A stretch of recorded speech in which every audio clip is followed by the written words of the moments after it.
Welcome to another episode of Foresight TV. I've got Mark Parkinson with me today. We are going to talk about all things senior living, nursing homes. We're even going to touch on the debate that happened last evening. But first, this.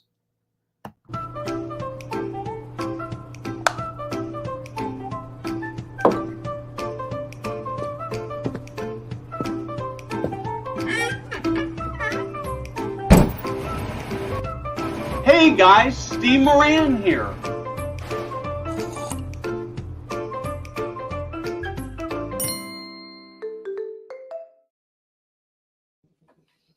Mark, welcome to the show. It's been a long time coming. My fault that I haven't asked earlier.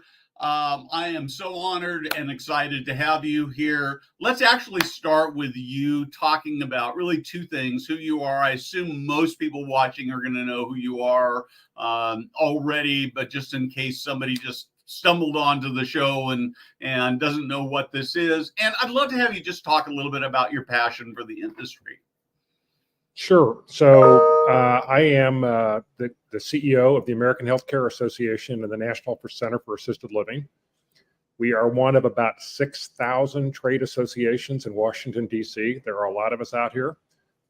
We represent 15,000 skilled nursing facilities and assisted living facilities across the country. There are about 110 of us that work out of the D.C. office.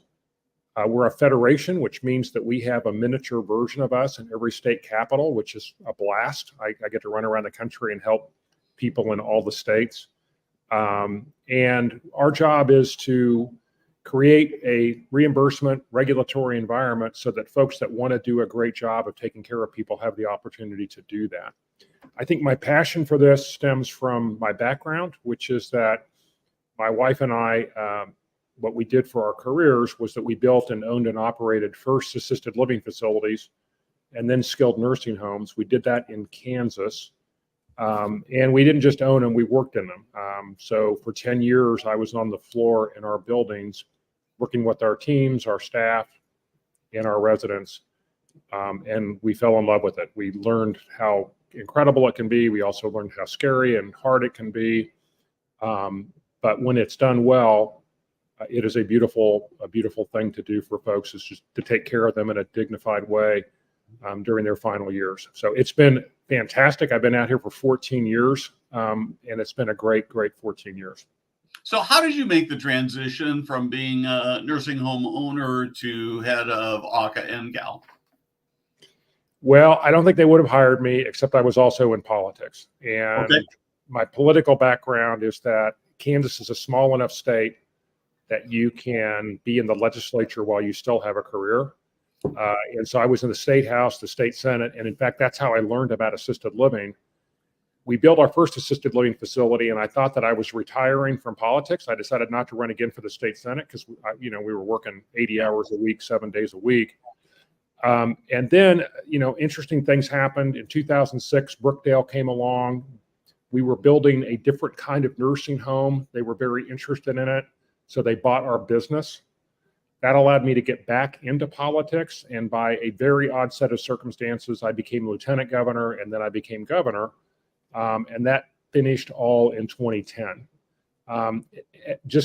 My luck continued, which was that in 2010, Bruce Yarwood retired from being the CEO of this association. And so they were doing a search.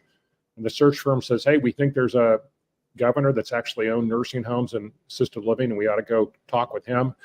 And so they contacted me. I went through a very rigorous search process and was hired. And that was 14 years ago, and it's been a terrific run. Yeah, and you've done an amazing job. I think I sent you a note at the time, but your keynote that you did at last year's convention left me in awe and inspired, and it was very, very powerful. I don't know whether there's a recording out there, but if it's out there, so you all ought to go watch it. So let's actually jump in with the debate last night. It has sent shockwaves through the political world, the Trump supporters are obviously delighted. The pundits are saying we got to get Biden out of here and get somebody else. I don't know whether that's going to happen. I'll leave it up to you as to whether you want to make a guess on that. But I'd be particularly interested in your thoughts on what it would mean to the nursing home, the senior living industry, if he were to be replaced. Yeah. So, I think the debates last night are another good example of how tone deaf Washington can be, because for the last 2 years, the American public has basically been saying to the intelligentsia in DC, we think Biden's probably too old to keep doing this, and we need another candidate. And if you were part of the Democratic inner circle and you said that, people quickly interrupted you and jumped on you and lambasted you. I remember David Axelrod, Obama's right-hand person, a year ago saying he thought the party should seriously look at replacing Biden, and people jumped all over him. Well, the intelligentsia was wrong and Main Street Americans were right. And we saw it last night. And whether you like President Biden or don't, it was not an easy thing to watch, to see him struggling so much to get his words out and to come up with his thoughts. It was very much like an 82-year-old person that we have in our facilities, particularly men. That's old for a man, and it gets hard. And God bless him for doing what he's done, but it's just very, very hard for him right now. So Washington, is really good at doing nothing and then overreacting. Today, we're in the overreacting phase, and everybody's running around saying, how do we get Biden off the ticket? The reality is that there's no way to get Biden off the ticket unless he agrees to go off. And then it becomes very simple. If he says, I do not accept the nomination, then the Democrats have pretty much a free rein to select whoever they want to. In terms of how it impacts us, again, I'm a moderate Democrat. I serve as a Democratic governor, but the reality is that Biden has not been a good president for us. It's been extremely disappointing. The depth of the policy is just not there. It's more political than politics. And so, him not being there, particularly on issues like the staffing minimum, would be helpful. If another Democrat comes into its place, though, for example, if you got Kamala Harris, who is his vice president, obviously, she was also quite negative on nursing facilities when she was the attorney general in California. So, don't just assume that if Biden decides not to do this, that the industry is in a great position. We do feel like during the 4 years of the Trump administration, again, obviously Trump has all kinds of other issues, and so this is not an endorsement of Trump. But as it related to the sector, we got treated pretty darn well. All of that federal funding that we got in COVID was during the Trump administration. He issued the rule that said for every rule that we issue, we're going to take 2 away. For every new reg, we're going to take 2 away. So, just from an industry perspective, a Trump presidency would be beneficial. What will now happen with Biden? The town doesn't know. There are betting markets that you can go to bet on the outcome of political outcomes. This is actually legal in our country now.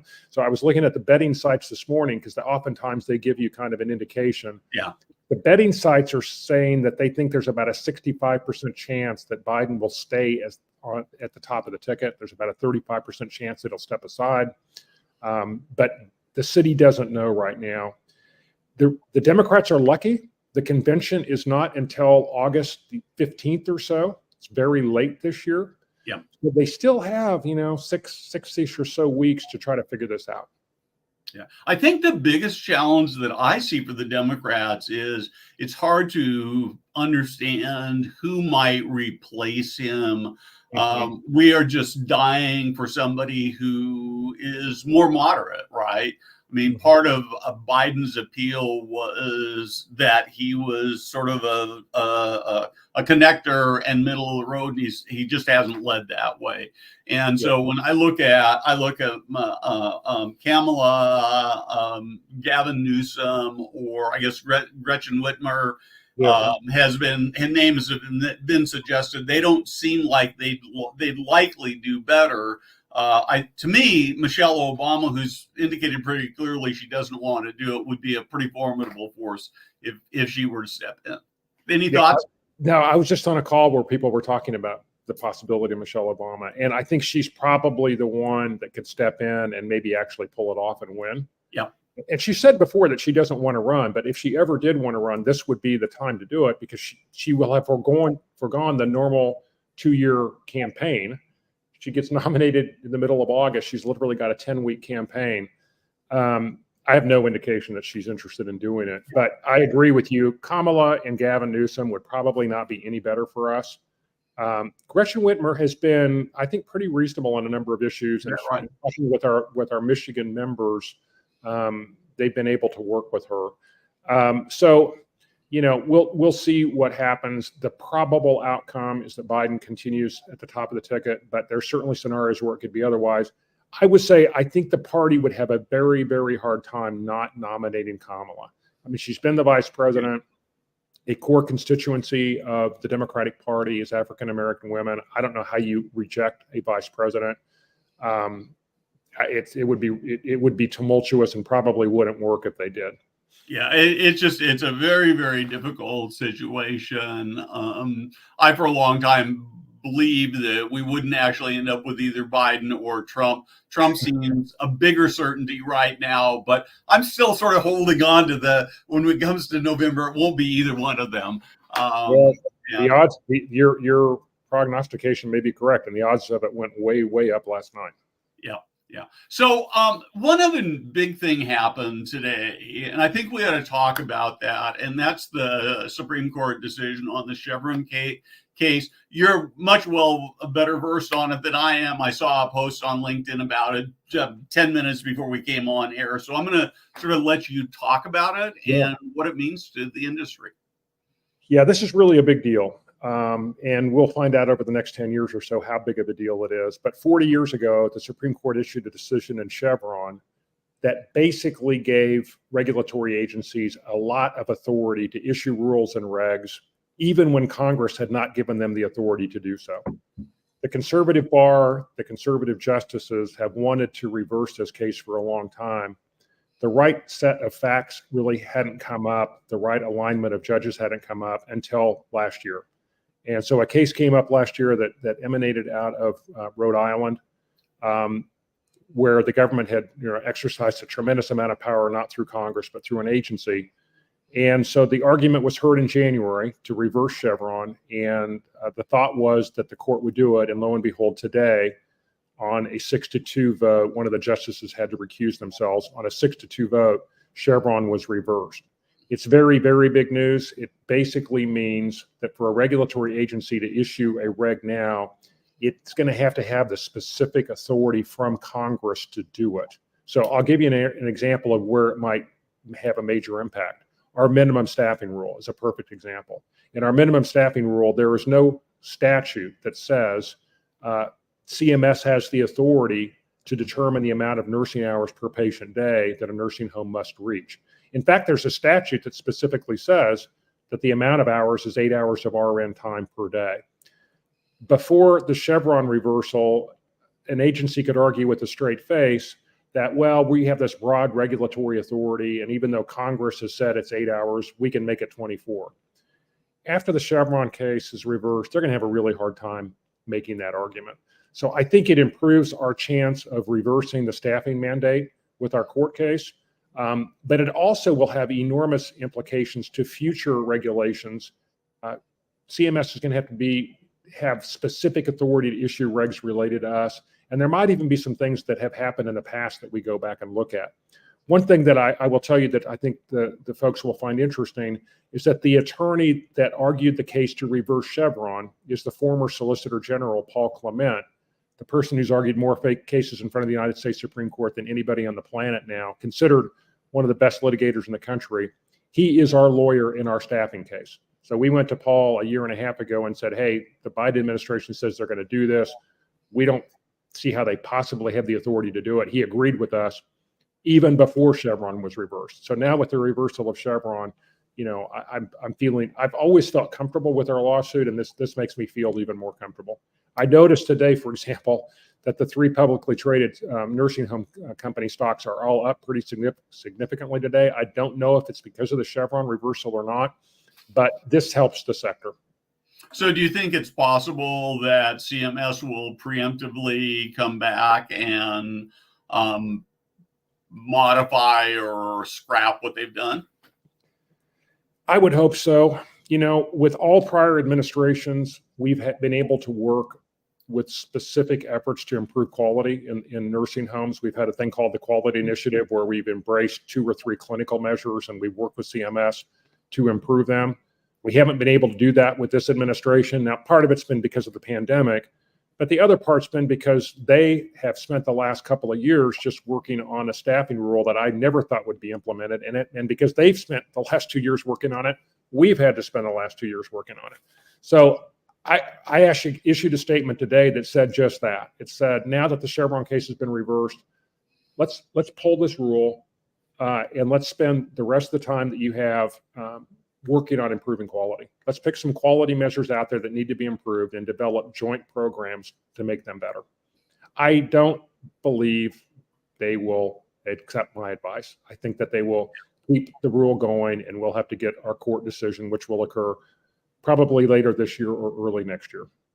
So one of the things that really puzzles me as somebody who lives across the country from Washington, D.C., and so anything but an insider or even close to that, is that when I look at the rules that came out of CMS, they don't make any sense to me. The staffing and the lack of flexibility don't make any sense. No willingness to really address the cost issues don't make any sense. The ignoring the LPNs doesn't make any sense. How does this happen where it's like there were no reasonable minds at the table when these were rolled out? Yeah, it's a great question. And there's unfortunately a pretty simple explanation. And the explanation is politics. This is not a serious policy proposal. Anybody that you explain it to, just as you said, when you sit down and say, hey, we have a historic nursing shortage, and here's all the data on the number of nurses that are going to retire. Here's what the current staffing is. Here are specific cities where there are nursing homes and there aren't any more nurses. I mean, when you show people the real data, they're like, well, this policy is ridiculous. The reason it happened is because the administration, not the administration, the political people in the administration believed that the SEIU was instrumental in getting Biden elected president in 2020, and they feel like they owe them something back. And frankly, they failed at all the things that the SEIU really wanted. The big thing that the SEIU really wanted was $150 billion to home care as one of the stimulus packages. That got taken out. There really was nothing left for them to give the SEIU that was on the top list, but they said, well, we'll give them the staffing thing because that's historically been something that the SEIU has wanted. This won't work. The administration knows that it won't work. I think the thoughtful people in the administration are hopeful that we will somehow get this reversed because they know that if ever actually implemented, hundreds, probably thousands of nursing homes would either have to close or significantly restrict admissions. And so it's all about politics. There aren't people over there that are like, oh, this is really, really smart policy. That's not it. Now, they act like it is, but they know better. They know numbers, they know math. This is about politics. Yeah. And to me, it's so discouraging, right? Because what they're really doing is they're looking at this at some level and saying, I know this is going to hurt people, but I don't care because the politics are more important than people. So that's my editorial comment. Maybe you have thoughts on that, but. Yeah, I think that's right. But I think the way they've justified it in their own minds is that, and Steve, you and I have talked about this before, there are providers out there that aren't doing a good job. Now, we can argue about what the percentage is. I think it's a small percentage, but there are those that are out there. The way that the politicians justify this is in their mind, that small percentage of bad providers is what the whole sector is like. They think that we're all super greedy, that all of us just care about money, that we're doing a lousy job of taking care of people. And so in their own minds, they don't think they're hurting residents. They think they're hurting bad providers. But you're right. What they're really doing is they're hurting residents. I mean, I was in Maine yesterday. We had a great association up in Maine, and I was speaking up in Maine. Maine is now down to 80 nursing homes. It had 139, 15 years ago. And it's principally because they can't find staff. There isn't a single nursing home in Maine that can meet the staffing requirement. Now, the administration will say, oh, but we have a rural waiver exception. Guess how many of the 80 nursing homes in Maine meet the definition of rural? The answer is 0, which just shows you how ridiculous this policy is. If you're in Maine, which has 1.4 million people, the damn state's like the size of Texas. I mean, it's a massive, massive state. You get up there in the northern part of it, none of those buildings are called rural. The policy is just ridiculous. And to me, it's embarrassing because, as I said before, I'm a moderate Democrat, and I know some of the folks in the administration, and I thought they would come in and do some really good things. Well, they didn't. They wasted their time trying to do political payback for a policy that will never be implemented. Either the courts will get rid of it or Congress will get rid of it. And if that doesn't happen, it still won't be implemented because the workers aren't there to do it. So it's I'm with you on this. I'm very, very disappointed. Yeah.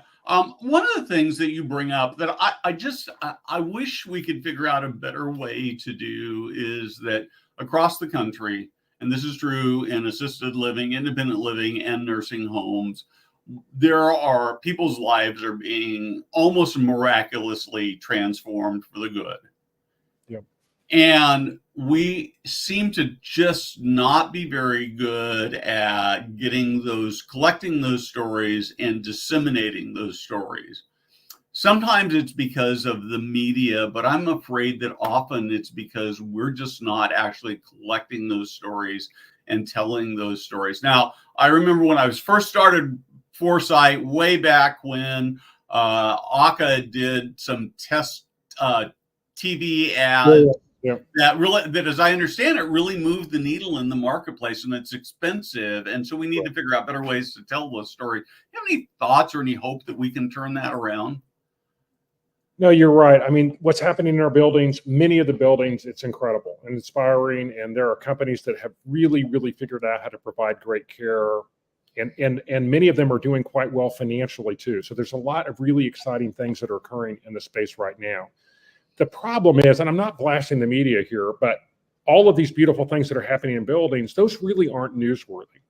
I mean, as you and I sit here today, there's probably 1.5 million people in nursing homes between short stay and long stay. And on the long stay side, I bet that there are hundreds that are in hospice right now, maybe in the low thousands, that in the next few days will die. They are being kept out of pain with morphine and appropriate pain medication. They're being surrounded by their families, their religious leaders, their friends, the folks that live in the buildings. They're being treated with incredible respect, and they will have beautiful deaths. That is not a news story. Nobody's going to ever write a story about the beautiful death that occurred in the local nursing home. But if somebody, drops a resident, or a CNA does something incredibly stupid with a resident, and that happens because it's just life happens like that, it's newsworthy.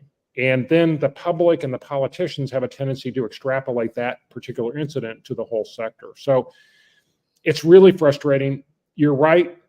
We can move the needle when we tell these stories. And one of the positive things is that when we've done polling on this before, when people have had an experience with a nursing home, either by having a loved one in a building or being in a building themselves, their view of nursing facilities and assisted living is quite high. When they haven't had a connection, it's not. So people that are around them get it. The issue is, how do we educate up the rest of the folks? And we haven't come up with a good way to do it. And your thoughts and others on how do we spread the word better would be great. It's very. It would be a worthy effort for maybe AHCA and AHCA and NCAL and Argentum to form a task force, a storytelling task force. Yeah. Because I think there are ways to do that. We see some social media. What's the one where the streets of New York, maybe Jada, you probably know and can type it in the comments, but where they've got, hundreds of thousands, millions of followers, and how do we create those kinds of things that go viral that don't cost a lot of money? So if you can convene that, I'm in.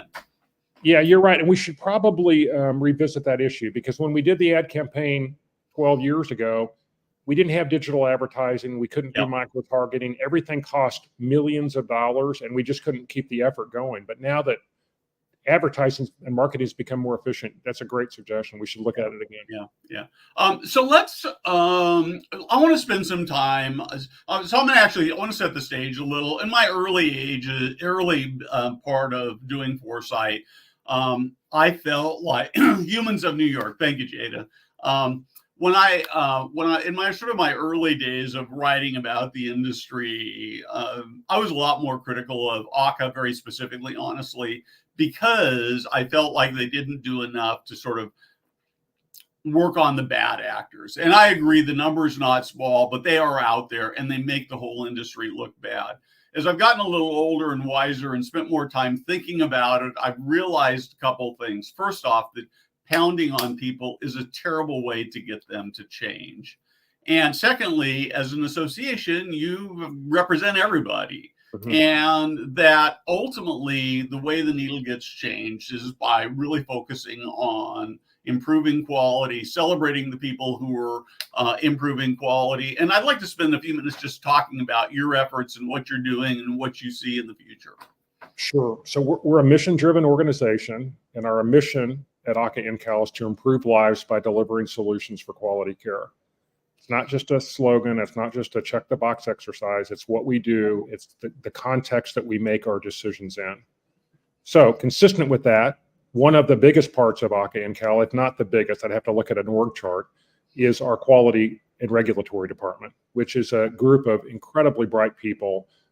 Some clinicians, initially headed by David Gifford, our chief medical officer, now headed by Holly Harmon, a registered nurse, and we have other nurses in this department. And their job is to do a few things. One, it's to run our quality award program, which is a program based on the Malcolm Baldrige criteria. We are the largest Baldrige-based program in the country. Thousands of buildings have gone through this program and have gotten better.